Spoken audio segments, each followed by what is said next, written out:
साथियों नमस्कार। मैं असलम चौबदार और राजस्थान के युवा को सच की आवाज को लेकर मैं आप लोगों के बीच में रूबरू हुआ हूं। और काफी समय से हम भागादौड़ी कर रहे थे, जिसकी वजह से बहुत सारी बातें रह जाती है। कई बार लोगों के मैसेज भी आते हैं कि सर आप कॉल नहीं उठा पाते, आपकी टीम नहीं उठा पाती है।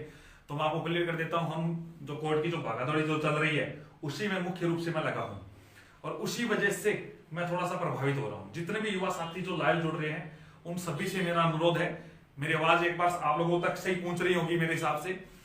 और मेरी कोशिश है आज आप लोगों के सामने जो बात रखने आया हूं कि जो कई बार तथ्यों को लेके कई लोग आप लोगों को गुमराह करने की कोशिश करते हैं कि किस प्रकार से क्या हो रहा है क्या नहीं हो रहा है, तो उन चीजों को मैं आप लोगों के सामने रखने के आया हूं। इसलिए मैंने अपने फ्रेंड को भी बोला, अपने दोस्त को बोला कि आपके स्टूडियो का थोड़ा यूज कर सकूं ताकि कुछ फैक्ट रख सकूं। उससे पहले मैं चर्चा कर लेता हूं, जो 19 तारीख को जैसे हियरिंग है, 20 तारीख को हियरिंग है, लोग घबरा रहे हैं कि क्या हो रहा है क्या नहीं हो रहा है। देखो मैं फर्जी बोलूंगा तो किसी को लगेगा गलत बोल दिया, कोई भी वकील कह देगा हमें फर्जी घोषित कर रहा है, लेकिन ये बात क्लियर है, ये जो केस जो लगाए जा रहे हैं वो एक सोची समझी रणनीति के तहत है, जिनको हम कभी भी सफल नहीं होने देंगे। आप सभी से मैं अनुरोध कर रहा हूं, आप इस बात को समझे। आप कई लोग ये कह रहे हैं कि हमारे केसेस का क्या हुआ, तो देखो भैया मैं ड्राफ्ट तैयार करवा रहा हूं। एक जो केस लगा था सबसे पहले, उस केस के मैंने कल ड्राफ्ट पढ़े, बड़ी हंसी आई ड्राफ्ट को पढ़ के कि रियल में बीएड धारियों के लिए कुछ काम हो रहा है क्या। कई लोग सोच लेगा हाँ बीएड वालों को शामिल करवाने के लिए। उसमें दो चीजों का जिक्र था। उस ड्राफ्टिंग लगभग 150 पेज की, 150 पेज की जो ड्राफ्टिंग थी, एक नॉर्मल कोई भी वकील करता है 100-150 पेज हो जाती है। हमारी जो ड्राफ्टिंग है वो 1700 से 1800 पेज की ड्राफ्टिंग है। अंतर देखे 150, 1700, 1800। अब उसमें क्या था वो चीज मैं आपको क्लियर करना चाहता हूं। मेरी बात सभी तक पहुंच रही है? सही है? हाँ, थोड़ा सा इसको ऊपर कर दो, मैसेज आ रहा है। हाँ सही है, सही दिख रहा है। अच्छा देखो, उसमें दो चीजों का जिक्र है। पहला ये है आर्टिकल 14 और दूसरा है आर्टिकल 16 का उल्लंघन। यानी उन्होंने जो रिट दायर की है वो अकॉर्डिंग टू आर्टिकल 32 जो फंडामेंटल राइट्स का जब हनन होता है, यानी मूल अधिकारों का जब हनन होता है, तो उसके संवैधानिक उपचारों का जो अधिकार है हमें 32वें अनुच्छेद में दिया गया है, उसके अनुसार वो रिट दायर की गई है। इसमें किसी भी प्रकार से उस रिट में एनसीईटी का जिक्र नहीं है, किसी भी एनसीटी की गाइडलाइन का जिक्र नहीं है, किसी प्रकार से कोर्ट के आदेशों का जिक्र नहीं है, सुप्रीम कोर्ट के आदेश का जिक्र नहीं है, किसी भी राज्यों में नोटिफिकेशन के द्वारा बीएड वालों को प्राथमिकता दी गई है, बीएड वालों को शामिल किया गया है, इस प्रकार का कोई जिक्र नहीं है। यानी स्पष्ट तौर से एक बहुत बड़ी प्लान के साथ काम किया गया है। और इससे भी बड़ी बात, 14वां अनुच्छेद क्या कहता है सभी को पता है, विधि के अनुसार सभी समान है, अकॉर्डिंग टू आर्टिकल 14 आप सभी को पता है। और 16वां कहता है लोक नियोजन में अवसर की समानता। ये जो अवसर में समानता के आधार पर जो रीट लगाई गई है, ऐसे तो 2011 में भी लगा सकते थे, 12 में लगा सकते थे, 15 में लगा सकते थे।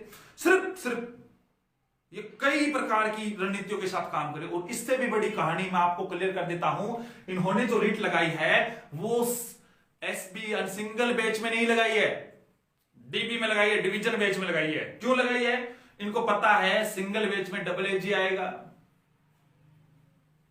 डिवीजन में एजी साहब उतरेंगे। एक माशे जी लाइव आके बोलते हैं एजी जी तैयार है, अरे डिवीजन बेंच में सीधे आप लगा रहे हो ताकि यहाँ पे याचिका खारिज हो जाए और लोगों में हौला मचवा दूं, यहाँ पे सब कुछ बीएड वालों को कुछ नहीं मिला है, ये नहीं मिला है, और अपना जो प्रोग्राम है उसको सोचे समझते थे फेल करवाने का। अब देखो ये जो याचिका है और अपने वाली जो याचिका है, इसमें अंतर है। जो इन दिनों में जो याचिका लगी थी उसमें और अपने वाली में बहुत बड़ा अंतर है।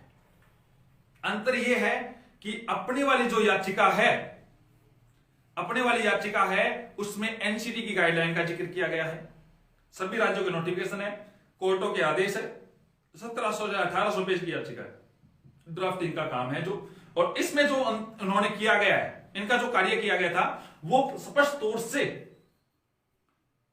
दो ही चीजों का जिक्र है, आर्टिकल 14 और आर्टिकल 16। अब मैं बात कर रहा हूं कि 19-20 को क्या हो सकता है। देखो हो सकता है, हालांकि मैंने 3 एडवोकेट की टीम तैयार की है। पहला एडवोकेट हमारे लिए जोधपुर हाईकोर्ट के लिए कार्य करेगा, दूसरा एडवोकेट जयपुर हाईकोर्ट में कार्य कर रहा है, कई लोग कह रहे हैं आपका केस नहीं लगा, केस का नंबर क्या है? भैया केस की सारी ड्राफ्टिंग रात को मैं 1:30 बजे तक करवा रहा हूं, मैं खुद बैठा हूं और मैं इस चीज में लगा हूं। सारी ड्राफ्टिंग, हम केस मजबूत लगाना चाह रहे हैं। वो जो लोग आप लोगों को गुमराह करने की कोशिश कर रहे हैं कि केस नहीं लगा क्या होगा, अरे उनका केस जिन्होंने जो भर्ती रोकवाने के लिए अलग अलग हथकंडे अपना रहे हैं वो अपना केस खारिज करवा ले चाहिए, हमें क्या फर्क पड़ता है? हमारा केस एनसीटी की गाइडलाइन के अकॉर्डिंग है। बीएड वालों का जो अधिकार छीना जा रहा है उसके खिलाफ है, फंडामेंटल राइट्स को लेके नहीं है। आप सभी को पता है मूल अधिकारों का हनन होता है तो single bench, division bench supreme court में सीधा जा सकता है। उन्होंने सोचा कि डिवीजन बेंच में लगाए, यहां से याचिका खारिज हुई, बीएड वालों का हल्ला मचाए, बीएड में मीडिया पर को एक्टिव करे और सीधा सीधा फिर सुप्रीम कोर्ट में जा रहा है मैटर ये सब करके उन लोगों को खराब कर दे और असलम के साथ कोई युद्ध, वैसे मैं उनको भ्रमित कर दूंगा और वो युद्ध जुड़ेंगे नहीं और उनको कह देंगे देखो मैंने कहा था ना आपको कुछ नहीं होगा। अरे भाई साहब क्लियर कर देता हूं, सिंगल बेंच से सीटी चढ़ूंगा, फिर डिवीजन बेंच में अगर जरूरत पड़ी तो सुप्रीम कोर्ट तक लड़ूंगा, लेकिन बीएड वालों को अपना हक दिला के रहूंगा। ये बात आप कान खोल के सुन ले सभी युवा साथी। देखो एक और, कल माशी जी लाइव आए थे, उन्होंने स्वीकार भी किया था, सुनने में आ रहा है, उन्होंने ये स्वीकार किया था लेवल प्रथम में बीएड वाले बैठ तो सकते हैं, अरे बैठेंगे नहीं, नियुक्ति भी लेंगे, बैठाऊंगा मैं। आप तो ये भी कह रहे थे कि कोई ताकत भी नहीं है, किसी के बाप की में दम नहीं है, ये खड़ा भाई साहब बिठा के दिखाएगा। एक शब्द का उन्होंने यूज किया था कंसीडर का, चलो मैं दिखाता हूं कंसीडर शब्द क्या है। गूगल मारते हैं आप लोग के सामने, यहीं पे गूगल,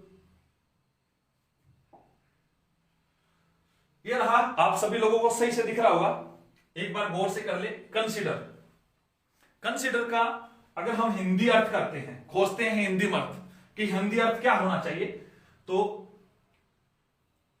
इसका स्पष्ट तौर से लिख रहा है विचार करना, विचार करना चाहिए, समझना चाहिए, जाएगा कहो, आराम से देख ले, गौर से देख ले, ये रहा माना जाएगा। और ये इसकी अर्थ देख ले, गौर से देख ले, कंसीडर का शैल बी कंसीडर, ये आपके लिखा हुआ है स्पष्ट तौर से नोटिफिकेशन में, और इसका शाब्दिक अर्थ शब्द भाषाओं में क्या है, माना जाएगा। आराम से देख ले, किसी भी प्रकार से अगर कट रहा है तो भी देख ले आराम से,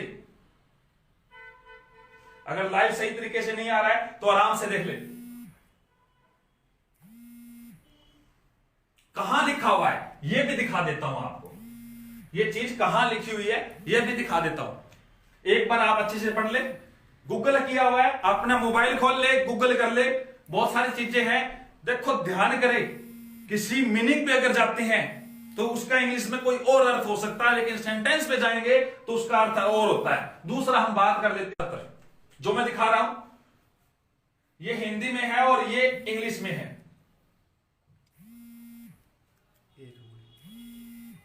ये इंग्लिश में,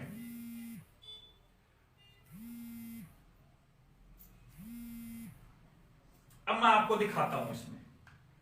इसने नीचे लिख रखा है ग्रेजुएशन, थोड़ा जूम कर देता हूं मैं,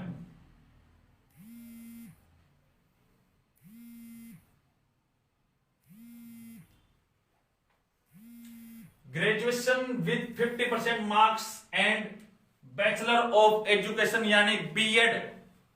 और वही शब्द जिसके बारे में लोग गुमराह हो रहे थे, जिनकी वजह से लोगों को गुमराह किया जा रहा था, शैल बी कंसिडर्ड, जिनका मैंने आपको क्या दिखाया था, शब्दार्थों में सेंटेंस को समझाया था। कहां से कंफ्यूज हो रहे थे, यहां से कंफ्यूज हो रहे थे भाई साहब सभी लोग। हिंदी अर्थ में, हिंदी अर्थ में स्पष्ट तौर से लिख रखा था विचार किया जाएगा, जिससे क्या हुआ, लोग गुमराह हुए। कोर्ट में जब जजमेंट की बात आती है, हिंदी इंग्लिश की बात आती है, तो इंग्लिश को प्रेफर मिलेगा, इंग्लिश माना जाएगा। चलो आगे और बात करते हैं।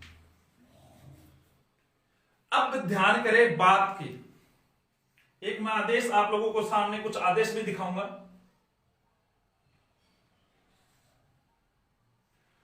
कुछ मेरे पास बहुत सारी चीजें हैं, मैं उस चीजों को बाद में रखूंगा। बात सुने, अब कई लोग कह रहे पिटिशनर क्या क्यों बनना चाहिए, नहीं बनना चाहिए।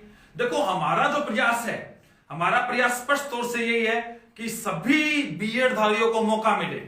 कल मैं इस बात पे मेरी एडवोकेट साहब से लंबी मंत्रणा भी हुई थी कि पिटिशनर को ही फायदा क्यों मिल रहा है।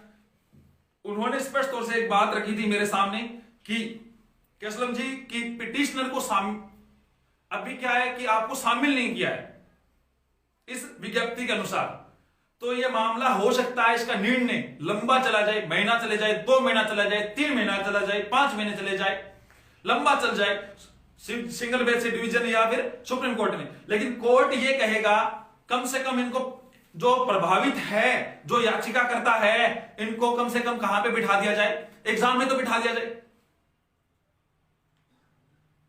ऐसा ही आदेश 2020 के मामले में पंजाब हरियाणा का हुआ है।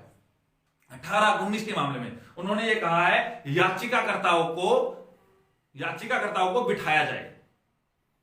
आपको जिसको भी मैंडेटरी आदेश चाहिए मैं आदेश भी दिखा दूंगा पंजाब हरियाणा मामले में। अब मैं जो बात कह रहा हूं वो आगे सुने। कई लोग ये कह रहे हैं कि किस प्रकार से पंजाब हरियाणा ने क्या कहा है क्या नहीं कहा है, उसका भी मैं आप लोगों के सामने दिखाता हूं। बिल्कुल हर हाल में बीएड धारी शामिल होंगे, इसकी मैं गारंटी लेता हूं भाई साहब। और याचिकाकर्ता को क्यों फायदा मिल रहा है, देखो 2 केसेज है। हम ये चाहते हैं, वकील साहब ने जो बात कही थी वो ये कह रहे थे कि याचिकाकर्ता है तो देखो अगर बड़ी परिस्थितियां होती है तो सर 1% जो कोर्ट से न्यायालय से ये बात आ जाती है, जज साहब ये मान लेते कि चलो सभी को शामिल कर दे। लेकिन अगर 1% अगर ऐसा कर दे कि याचिकाकर्ताओं को शामिल कर दे तो उससे फिर क्या होता है, उससे बहुत बड़ा लॉस हो जाता है। उससे वो लोग बाहर हो जाते हैं जो पिटिशनर नहीं बने। मैं आपको कई आदेश दिखा देता हूं जिसमें पिटिशनरों की संख्या बहुत ज्यादा है। एक सेकंड, चलो ये छत्तीसगढ़ का नोटिफिकेशन बोला, चलो पहले नोटिफिकेशन दिखा देता हूं। उसके साथ छत्तीसगढ़ का नोटिफिकेशन है, ऊपर से आओ, छत्तीसगढ़ टीचर एबिलिटी टेस्ट। और इनमें स्पष्ट तौर से अंतिम रूप में क्या लिख रखा है, स्पष्ट तौर से आप लोग पढ़ सकते हैं। ये मेरा घर का बनाया हुआ नहीं है, यहां पे भी कांग्रेस की सरकार है। उसने लिखा है 1 से 5 तक पढ़ाने के लिए अध्यापक के रूप में नियुक्ति हेतु विचार किया जाए, लेकिन इस प्रकार यानी वही चीज एनसीटी की गाइडलाइन को स्पष्ट तौर से लिख रखा है जो हिंदी में लिखा हुआ है। स्पष्ट तौर से क्रमांक वगैरह सब देख सकते हैं आप लोग। और मैं जूम कर दूंगा जिसको नहीं, प्राथमिक स्तर के शिक्षा पात्रता टेट में बीएड धारियों को सम्मिलित करने के बाबत पूरी स्पष्ट तौर से छत्तीसगढ़ ने ये लिख रखा है। फिर आप लोग कह रहे हैं कि नहीं होगा, बहुत सारी अब नोटिफिकेशन और दिखाता हूं आपको। पहले पिटिशनर वाली बात मैं रख देता हूं। इसमें क्या है, मैं कह रहा हूं सभी बीएड धारियों को मौका मिलेगा, लेकिन वो बीएड धारी जो सिलेक्टेड है उनको नियुक्ति के लिए मौका मिलेगा। लेकिन जो घर बैठे हैं जिन्होंने फार्म ही नहीं भरा, कोर्ट में पिटिशनर, कोर्ट ये कह देगा जो याचिका करता है उनको शामिल कर लिया जाए। और एक कंडीशन मान लीजिए कल ऑर्डर हो जाए तो बहुत टाइम पड़ा है, एक ऑर्डर को रिप्लेस करवा ले, 2 ऑर्डर को रिप्लेस करवा ले कि हाँ भैया हम पिटिशनर है, कोई दिक्कत नहीं है, हम भी पिटिशनर के आधार पे नए पिटिशनर बन जाओ।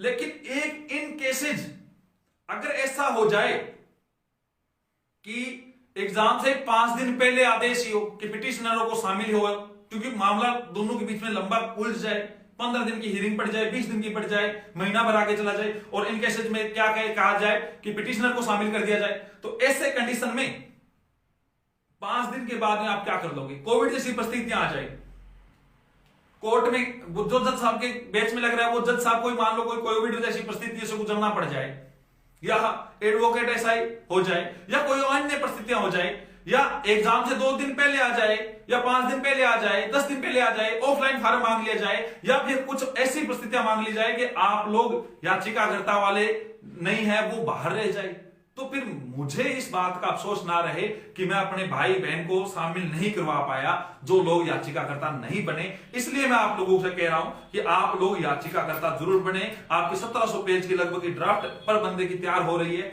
जो लोग बन रहे हैं, और इसके सभी याचिकाकर्ताओं के 119 पेज का सुप्रीम कोर्ट का आदेश, 58 पेज का पटना हाई कोर्ट का आदेश, इलाहाबाद हाई कोर्ट का आदेश, पंजाब हरियाणा के तीनों कोर्ट के आदेश, महाराष्ट्र का कोर्ट का आदेश, चलो महाराष्ट्र का कोर्ट का आदेश से याद आया, मैं आपको वो आदेश दिखाऊंगा।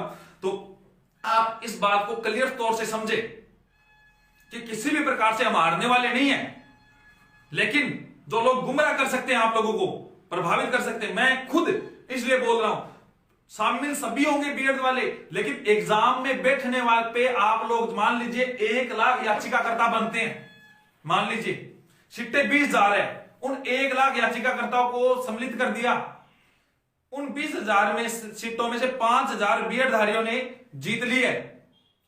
अब 5,000 की नियुक्ति के लिए मामले में चला जाएगा, नियुक्ति होगी तो 500 को 500,000 को मिलेगी, लेकिन आपने एग्जाम ही नहीं दिया, फिर कहां से आप जीतोगे?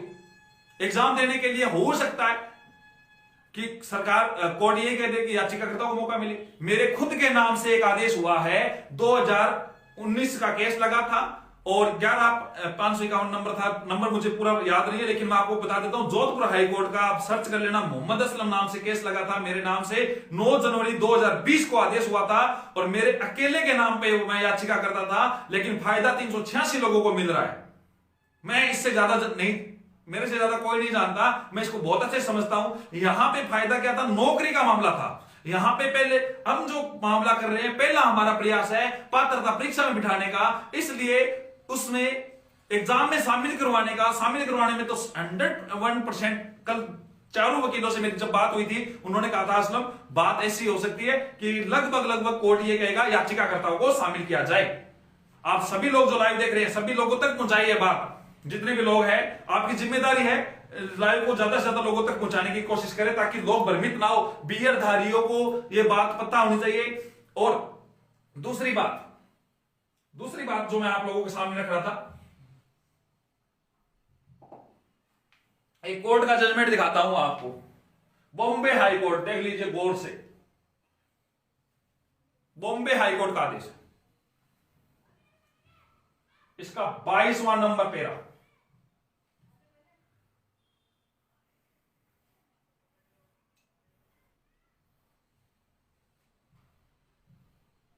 कितना नंबर? 19।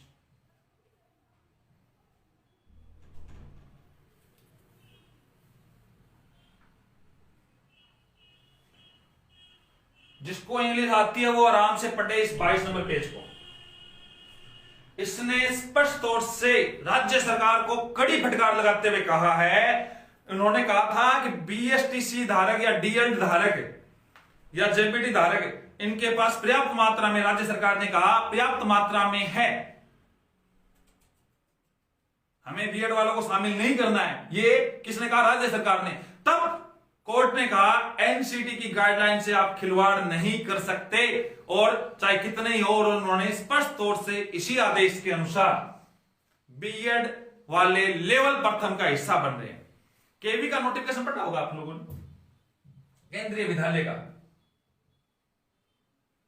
अरे केंद्रीय विद्यालय का यहां पे पढ़ा होगा, या तो आप भिजवा दूंगा मैं, आप उसमें वापस और डालो।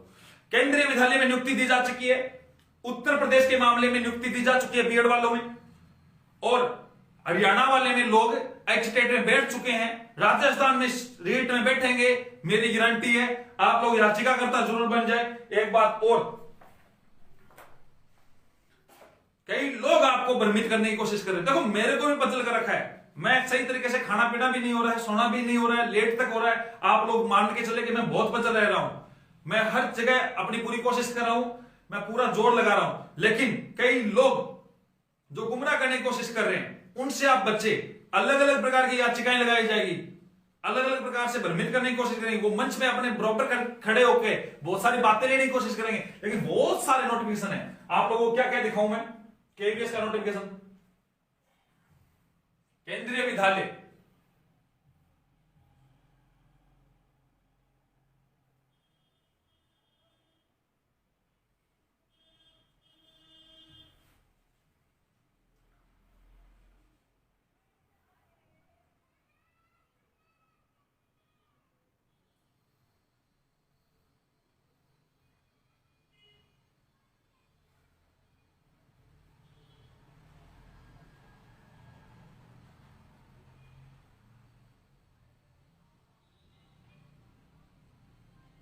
ये रहा बीएड का स्पष्ट नाम दे रखा है, बैचलर डिग्री 50%।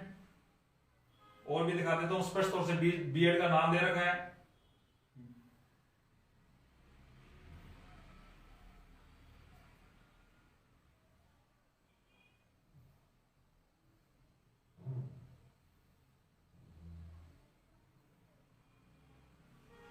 ये लीजिए भाई, प्राइमरी टीचर का, पढ़ लीजिए आराम से, आराम से पढ़ लीजिए। Bachelor of education B Ed primary teacher का स्पष्ट तौर से एलिजिबल बना है। केवीएस में नियुक्ति दी जा चुकी है, मेरे 3 जानकार नियुक्ति दे चुके हैं, जिसका अपन कोर्ट में भी जिक्र कर रहे हैं।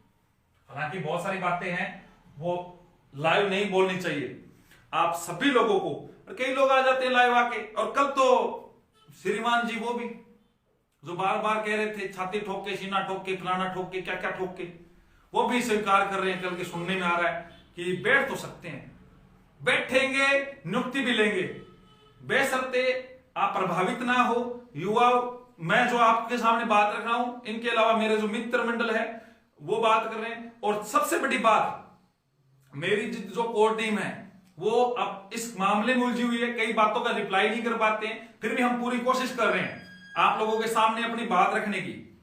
तो आप लोग ये मत सोचे कि कहीं नहीं होगा और नहीं होगा। तो आप सभी लोग जी जान से जुट जाए, कोई भी बात को टेंशन ना रखे। और नोटिफिकेशन बहुत सारे हैं मेरे पास, 58 पीडीएफ है। हालांकि अभी मेरे मित्र के जहां पे आया हूं वहां से आप लोगों को दिखाता हूं कि मैंने उनको क्या भेजा है। ये दिख रहा है क्या इनको? थोड़ा सा मैं आपको मेरे मित्र का नाम आपको क्यों दिखाऊंगा, एक बार कहीं आप लोग कह दोगे उनको फोन कर। ये 58 पीडीएफ है, मैं इनको भेज चुका हूं। इसमें हर प्रकार के नोटिफिकेशन है। और करीब से आप देखें,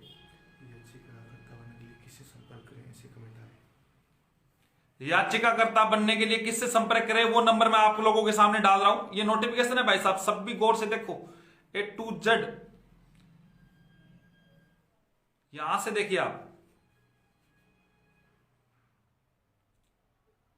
जिसको भी चाहिए मेरे से संपर्क करें। अब याचिकाकर्ता बनने के लिए किससे संपर्क करें, तो वो भी मैं आप लोगों को नंबर दिखा देता हूं। कहां से आप इसमें डाल दूंगा, यहाँ पे, हाँ इसमें डाल दो। नीचे जाओ पहले, 1 2 3 करो, नीचे लिख लीजिए आप नंबर।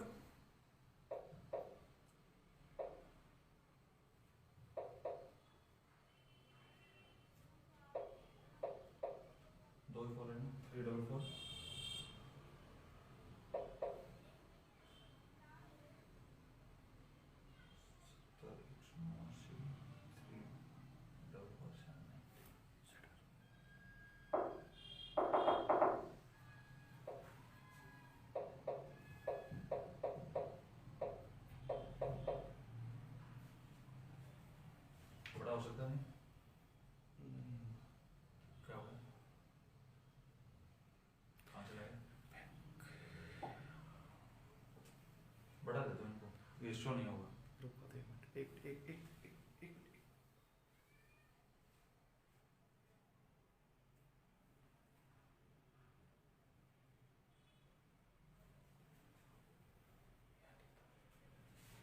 लीजिए नंबर लिख रहा हूं आप लोगों के सामने,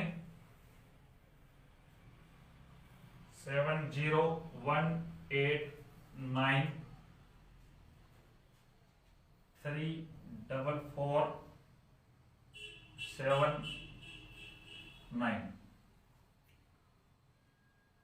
7018934479। ये सुनील जी है, सुनील जी चौधरी। नंबर आप करीब से देख ले। दूसरा नंबर और लिख रहा हूं मैं, इसको क्लियर कर दो, एक सेकंड।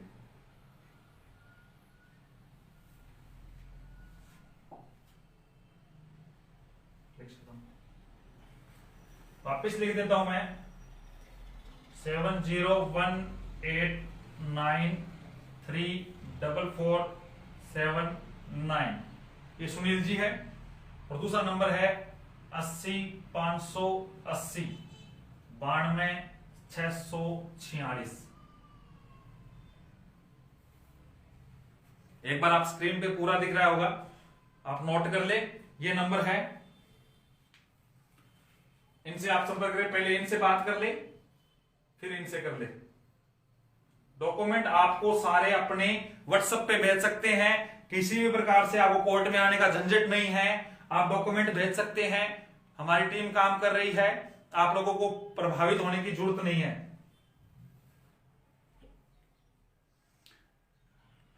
आप डॉक्यूमेंट भेज दें व्हाट्सएप पे नंबर, ये नंबर व्हाट्सएप है।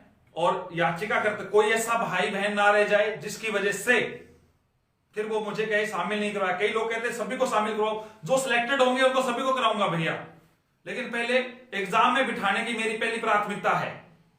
पहली प्राथमिकता जो मेरी है वो एग्जाम में बिठाने की है, और हम हर हाल में सफल होंगे इस प्राथमिकता को लेके।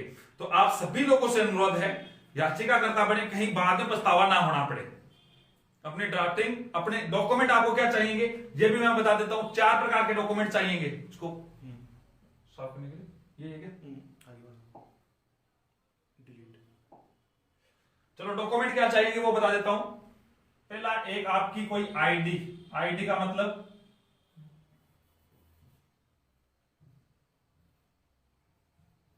मान लो आधार कार्ड,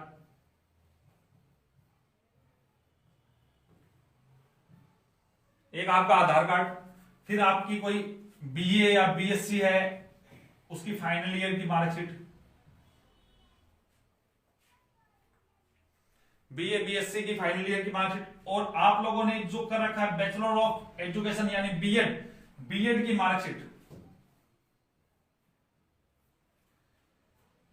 ये 3 डॉक्यूमेंट है। और चौथा जो डॉक्यूमेंट है वो होगा आपका वकालतनामा पे साइन। ठीक है,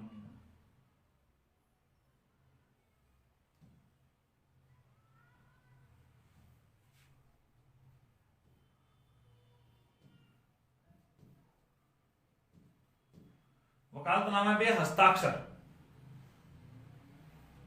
ये 4 डॉक्यूमेंट है। अब कई लोगों को लगता है वकालतनामा कहां से ले, कुछ बहने को लगता है कि हम कहां से लेके आए, भाई वकालत के नाम से भी डर लगता है, वकीलों के नाम से डर लगता है। वकालतनामे का मतलब आपको वकालतनामा मिल जाएगा 1 रुपए या 2 रुपए में, आपको कहीं भी फोटोकॉपी वाली दुकान पे या कोर्ट कचहरी के बाहर मिल जाएगा।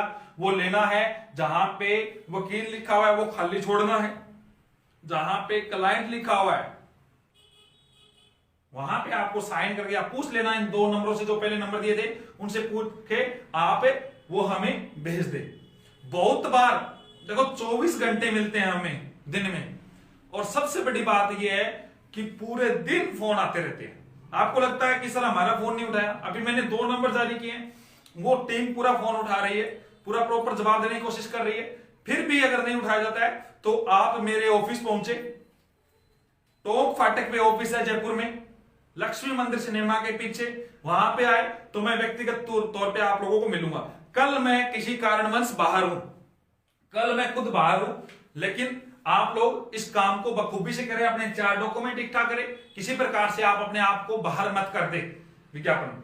और सबसे बड़ी बात, कई लोग ये सवाल पूछ रहे हैं कि क्या एग्जाम होगा नहीं होगा, और कमेंट अगर मैं देखूं तो कमेंट आपके जो आ रहे हैं वो भी मैं आप लोगों को रीड कर रहा हूं।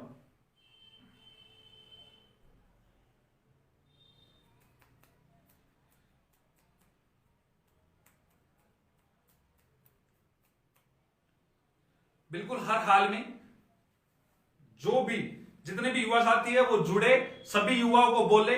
आपके जो कमेंट है वो भी मैं प्रॉपर देख रहा हूं। अब अगर किसी को कोई कमेंट, कोई सवाल है तो वो लिखे ताकि मैं उसका रिप्लाई कर दूं, और उसके बाद में आप लोग जितने भी कोई कार्य है वो मेरे सामने रखने की कोशिश करें, और आप लोग हर हाल में शामिल होंगे ये मैं आपको कहता हूं।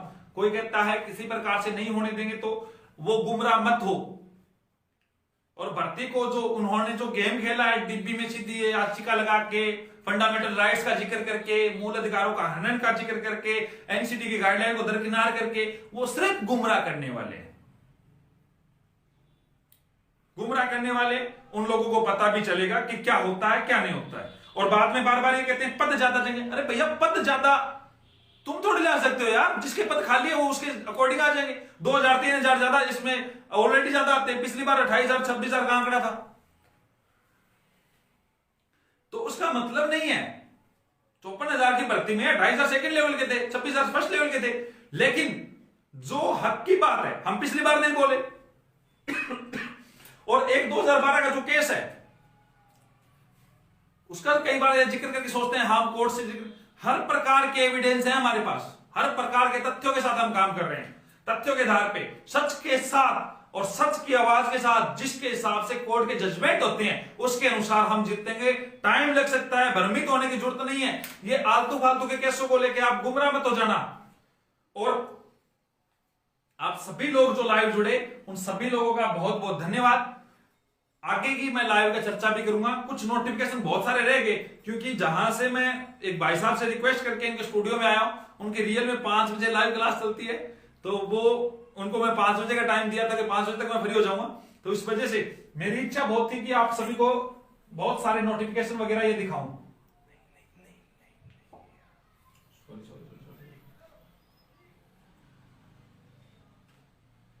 लेकिन अगली बार पूरी तैयारी के साथ आपको सारे नोटिफिकेशन दिखाने की मैं कोशिश करूंगा। इसमें नहीं है क्या वो? चलो बहुत बहुत धन्यवाद, आप सभी लोग जुड़े।